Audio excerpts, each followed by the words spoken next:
Natin sa ating alagang pato. Tatlo lang sila. Ito ay balat ng this one, melon. Watermelon. So, this is kamote. So, ibigay natin doon sa pato natin. Try natin kung kakainin nila. Pag hindi nila kainin, okay lang. Tapon natin, pang-fertilize natin sa ating mga pananim na mga puno. Yan. Hello! Ayan, ito yung mga pato natin. Ayan, mukhang hindi nila nagugustuhan yung food na binigay natin. Pero it's okay, they'll eat it later on. So, saan natin lalagay kaya? Ayan, nandun na siya. Try natin kung kainin nila. Pag hindi, tanggalin natin and then bigay natin sa mga ilalim ng mga puno pang fertilizer nila. So, ito yung tatlong bebe natin.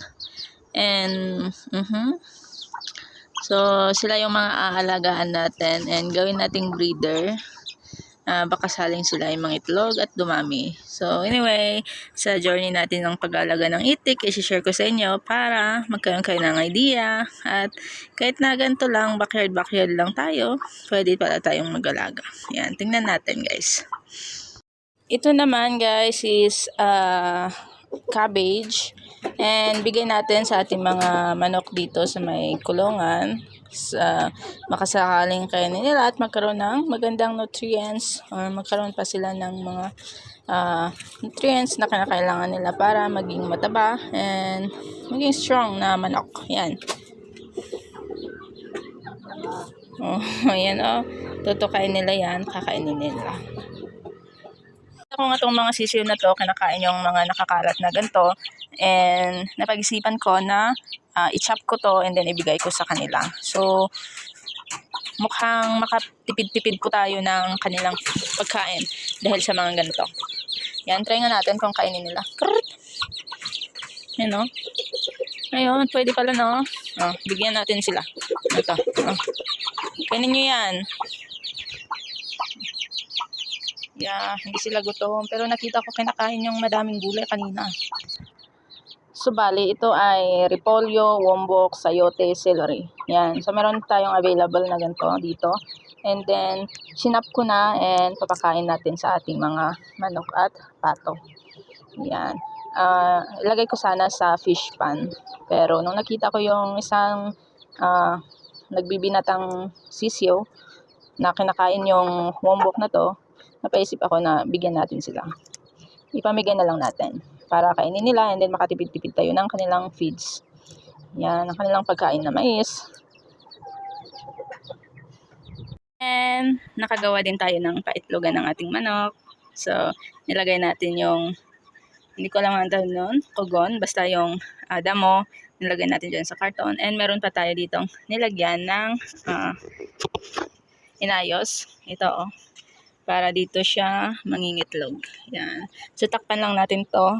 Ito banda para siya ay hindi, para madilim. Ayan, para madilim.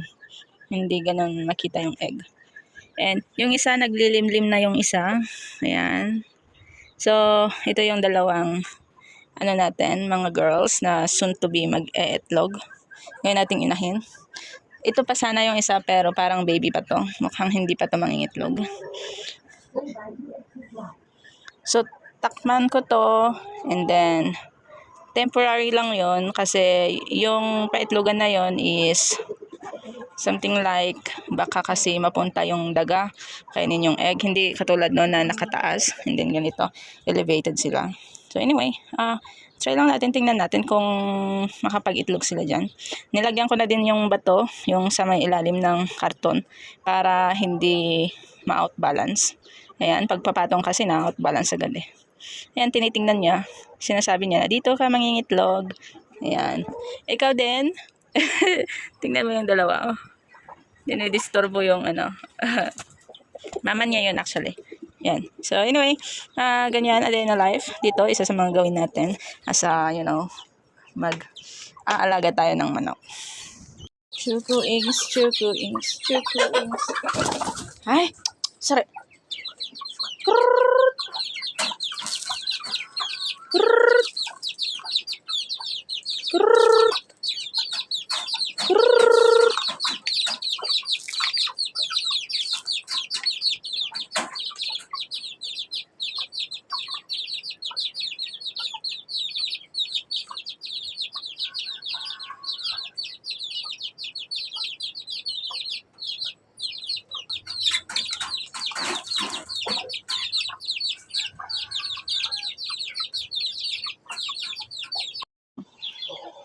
repolyo, sayote, and celery. So, pakain natin pang merienda ng ating mga alagang manok.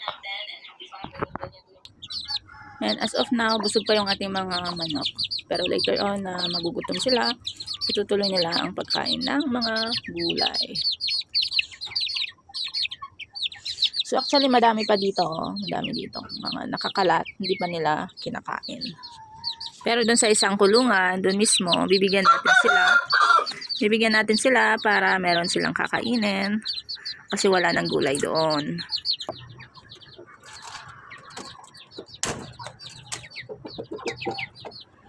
Ayan, pang merienda nyo lang guys.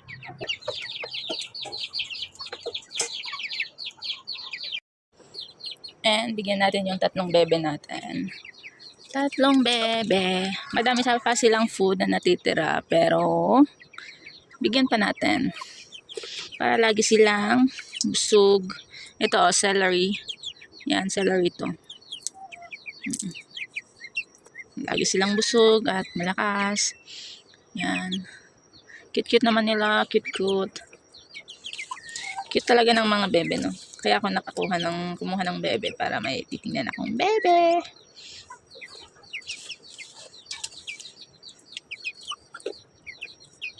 Ito, sayote to. Sayote. Want some? Ito, manok na to. Yan.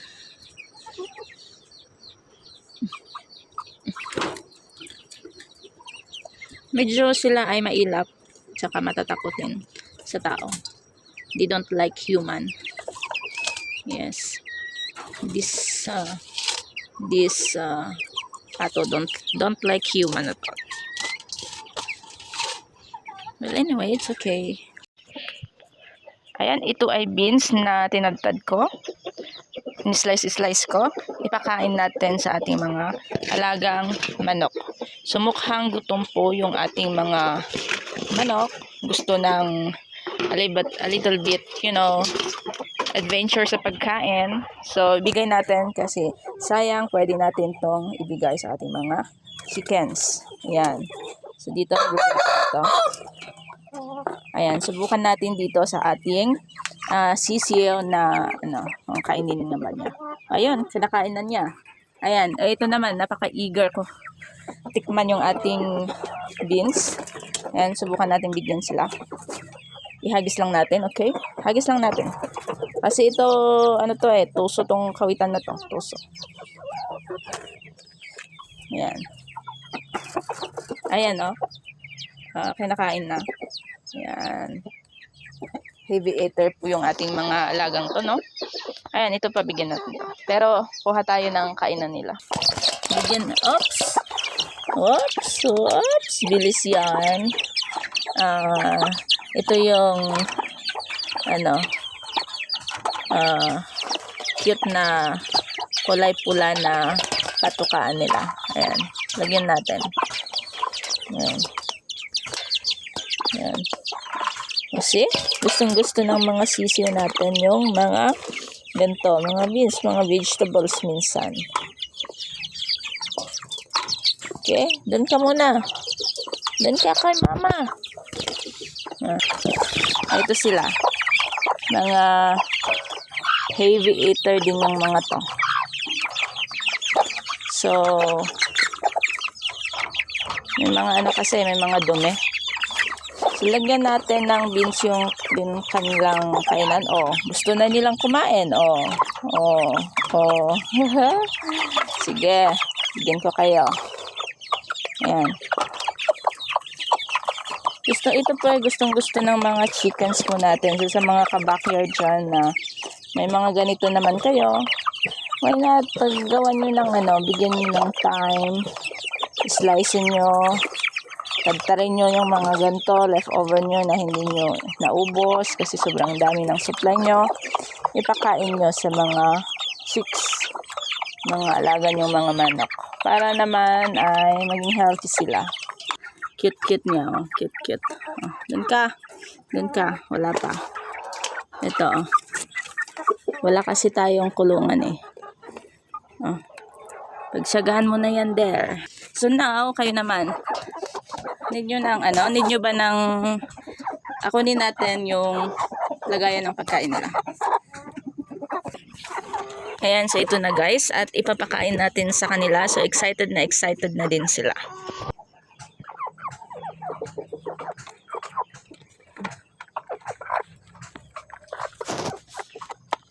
Ayan, kita nyo? Yan, kinakain nila. So, minsan, nagsasawa na sila sa mga pinapakain natin. Pagbibigyan natin ng mga ganto, mga kakaiba, kinakain naman. Pero pag minsan busog, ayaw. Parang ganito, busog kasi siya. O, tingnan nyo yung ano niya. Yan. Pero, syempre, later on, as time goes by, pag naboboard sila, kakainin po nila ang ating mga binibigay na mga organic, mga gulay na pinapakain sa kanila. Yan. So, ito pa yung mga alternatibo na mga pagkain ng manok. So, ito yung beans. Ito ay kangkong. Pwede nating pakain sa mga chicken po natin. And of course, meron tayong, hindi ko alam kung anong tawag nito sa inyo or sa Tagalog. Ito. Pero, ito sa amin ay ang bungad. Or let's say, pag search mo kasi sa Google, ito ay wild lechos, yung lumalabas. So, inuulam natin to. And pwede rin nating pakain sa ating mga manok na alaga. So, nagulat ako nung minsan kasi meron akong inaalagaan na ganito dyan lang sa my backyard. Tapos, yung mga manok, nung kunin ko na, inunahan ako ng manok, kinain nila. Ayan. So, ito pwede natin dikdikin din pagbigay sa ating mga manok. I mean, huwag dikdikin, tadtarin. Ayan, slicein natin, tadtarin. So, ito yung tadtaran natin na cute. At ito yung pinaghalong kangkong at saka beans. And then, lagyan pa natin nitong wild lechos. Para ito na lang muna yung kainin nila at makatipid-tipid tayo sa kanilang mga feeds. At the same time, 'di ba, magkaroon pa ng magandang benepisyo sa kanilang mga katawan, healthy sila, at the same time matamis-tamis yung kanilang laman. Ganon 'yon. Ayan, so let's go.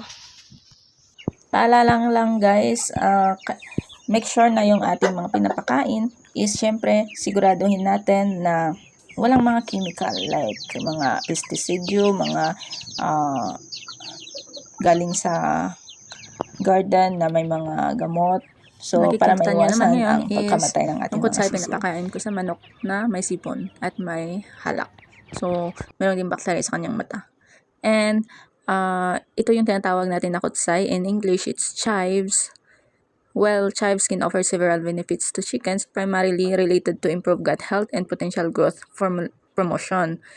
They act as prebiotic, nourishing beneficial gut bacteria and contain bioactive compounds with antioxidant, anti-inflammatory, and antimicrobial properties.